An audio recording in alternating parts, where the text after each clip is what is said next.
اعوذ باللہ من الشیطان الرجیم بسم اللہ الرحمن الرحیم ربی اشرح لی صدری ویسر لی امری واحلل عقدۃ من لسانی یفقہوا قولی۔ ابو مسعود انصاری رضی اللہ تعالیٰ عنہ ہی سے روایت ہے، انہوں نے فرمایا جب آپ صلی اللہ علیہ وآلہ وسلم ہمیں صدقے کا حکم دیتے تو ہم میں سے کوئی بازار جاتا اور بوجھ اٹھا کر مزدوری کرتا، اجرت میں جو ایک مد ملتا اسے صدقہ کر دیتا، مگر آج یہ حالت ہے، بعض انہی لوگوں کے پاس 1,00,000 درہم موجود ہیں۔ حضرت عدی بن حاتم رضی اللہ عنہ سے روایت ہے، انہوں نے کہا میں نے نبی صلی اللہ علیہ وسلم کو یہ فرماتے ہوئے سنا، جہنم کی آگ سے بچو اگرچہ تمہیں کھجور کا ایک ٹکڑا ہی صدقہ کرنا پڑے۔ عائشہ رضی اللہ تعالیٰ عنہ سے روایت ہے، انہوں نے فرمایا ایک عورت سوال کرتی ہوئی آئی جس کے ساتھ اس کی 2 بیٹیاں بھی تھیں، اس وقت میرے پاس ایک کھجور کے سوا کچھ نہ تھا، میں نے وہی کھجور اسے دے دی، اس نے اسے اپنی دونوں بیٹیوں کے درمیان تقسیم کر دیا اور خود اس سے کچھ نہ کھایا، پھر وہ چلی گئی اور آپ صلی اللہ علیہ وسلم تشریف لائے تو میں نے آپ سے ان کا ذکر کیا، اس پر نبی صلی اللہ علیہ وسلم نے فرمایا جو شخص ان بیٹیوں کی وجہ سے کسی تکلیف میں مبتلا ہوا اس کے لیے یہ لڑکیاں آگ سے پردہ بن جائیں گی۔ تندرست اور حریص کے صدقے کی فضیلت۔ ارشاد باری تعالیٰ ہے جو کچھ ہم نے تمہیں رزق دیا ہے اس میں سے خرچ کرو، اس سے پہلے کہ تم میں سے کسی کو موت آ جائے۔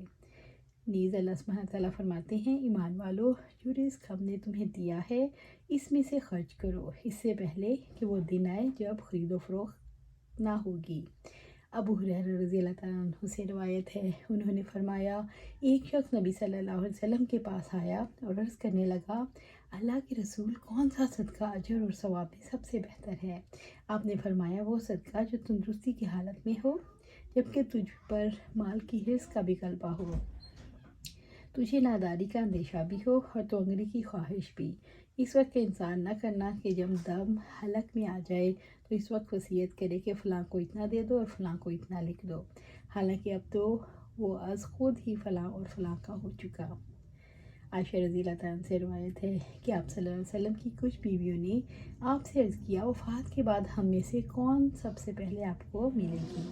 آپ نے فرمایا جس کا ہاتھ تم سب میں لمبا ہے، چنانچہ انہوں نے چھڑی لے کر اپنے ہاتھ ناپنا شروع کر دیے،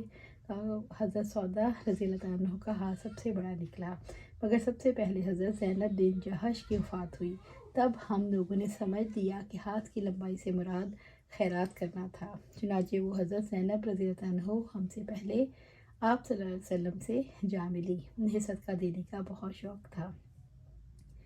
اعلانیہ صدقہ کرنا۔ ارشاد باری تعالیٰ ہے جو لوگ اپنے مال خرچ کرتے ہیں دن رات کھلے اور چھپے انہیں اپنے رب سے اس کا اجر ضرور ملے گا، ایسے لوگوں کو نہ کچھ خوف ہوگا اور نہ ہی غمزدہ ہوں گے۔ پوشیدہ صدقہ کرنا۔ ابو ہریرہ رضی اللہ عنہ سے روایت ہے کہ آپ صلی اللہ علیہ وسلم سے بیان کرتے ہیں کہ وہ آدمی جو بھی قیامت کے دن اللہ کے سائے میں ہوگا جس نے صدقہ کیا اور اس کو چھپایا حتیٰ کہ اس کے بائیں ہاتھ کو معلوم نہ ہو سکا اس کے دائیں ہاتھ نے کیا کیا۔ ارشاد باری تعالیٰ ہے اگر تم اپنے صدقات ظاہر کرو بھی اچھا ہے اور اگر تم خفیہ طور پر فقراء کو صدقہ دو تو یہ تمہارے لیے زیادہ بہتر ہے۔ اللہ سبحانہ تعالیٰ سے دعا ہے کہ ہمیں صدقہ دینے والا بنائے، صبح شام دن رات جب بھی موقع ملے ہم صدقہ کریں اور اللہ سبحانہ تعالیٰ ہمیں قرآن و سنت پر عمل کرنے کی توفیق دے اور اس پر جمع دے۔ اللہ سبحانہ تعالیٰ ہمیں جنت الفردوس کے اعلیٰ مقام پر جگہ عطا فرمائے، آمین یا رب العالمین۔